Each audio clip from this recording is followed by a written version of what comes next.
All right, let's get right into it. We're going to talk about that feeling of internal chaos. You know, the one that keeps us feeling stuck. It's that sense of being incredibly busy, but somehow not getting anywhere. So today we're going to unpack why that happens and, way more importantly, how you can take back control. So, does this hit close to home for you? You're juggling a dozen things, your calendar is just jam-packed, and at the end of the day, you're totally exhausted. But when you look back, you can't really point to any real meaningful progress. It feels like you're just spinning your wheels. And man, is it frustrating? I mean, think about it. That huge project is due, but all of a sudden, checking your notifications feels like the most important thing in the world. Or someone says something a little thoughtless, and poof, it completely hijacks your entire afternoon.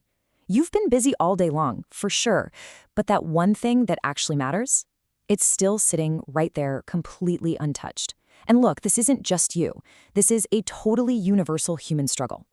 Now, here's what's so interesting. This isn't some kind of character flaw. You're not lazy, you're not undisciplined. No, this is actually your brain's default programming kicking in. And just understanding that, well, that's the first step to finally overriding it. So here's the big takeaway. Procrastination, a lot of the time, is just a threat response. When you're facing a task that makes you feel a little incompetent or insecure or just plain stressed out, your brain kicks into self-protection mode. It's not that you don't care, it's that you're trying to avoid a feeling. And this slide just lays it out perfectly. With laziness, right, there's just a general lack of energy. You're pretty content to just do nothing. But with procrastination, you're super active. You're doing other things, less scary things, just to avoid that main task. Your brain is basically in a fight or flight response, and it chooses flight, right into the cozy arms of easier, less important work. And that leads us right into what we call the illusion of motion. See, your brain is wired to chase those quick, easy rewards. A notification, a like, a quick video, they all give you these tiny little hits of dopamine that make you feel good right now. Big, important goals, they don't offer that instant buzz. So your brain tricks you. It convinces you to choose the busy work over the better work. You feel productive, sure, but your life, it stays exactly the same. So how do we possibly break this cycle? Well, we need a new mental model. We need to stop thinking like a parrot. You know, talking a lot, but not really flying high. And we need to start adopting the mindset of an eagle. This quote right here is our guide. It's all about replacing that scattered chatter, both the stuff in your head and the stuff out in the world, with silent, focused action. It's about building up the willpower to rise above all that noise and lock in on what truly matters. Okay, let's break this down. First up, vision. An eagle can spot its prey from kilometers away, ignoring everything else around it. We need that same laser focus on our long-term goals. Second, fearlessness. The size of the problem doesn't even matter. You just face it head-on, refusing to be intimidated. And third, tenacity. When storms roll in, and you know they will, an eagle uses those powerful wind currents not just to survive, but to actually soar higher with less effort. It learns to turn challenges into advantages. Now, adopting a new mindset is incredibly powerful, but we also need some practical tools for when we're in the heat of the moment, right? And that's where we need to learn how to access our own emotional control panel. So what does this number mean? 90. This right here is the key. Neurologically speaking, the chemical rush in your body that actually creates the feeling of anger only lasts for 90 seconds. That's it, just 90 seconds. I mean, really think about that. That initial physiological reaction is automatic. You can't help it. But anything you feel beyond that 90-second mark, that's a choice. You are the one keeping the anger alive by replaying the story, by rehearsing the argument in your head, by feeding the fire.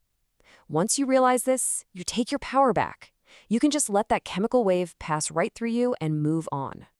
And here's exactly how you do it. First, the trigger happens. That passive-aggressive email hits your inbox, someone makes a rude comment, your body floods with those stress hormones. Then you find the space. It might only be a microsecond long, but I promise you it's there. And in that tiny space, you have a choice. And finally, you choose your response. Just ask yourself this one question. What action will I be proud of tomorrow? That question, it can change everything. So, we've got the mindset of an eagle and the tools to manage our emotional state. Now, let's bring it all together in our final section here and focus on the ultimate goal, turning all this chaotic motion into real, actual progress. What I love about this is how clearly it shows the difference between motion and progress. Motion is easy, right? It's replying to emails, organizing your desk, watching another tutorial. It feels productive.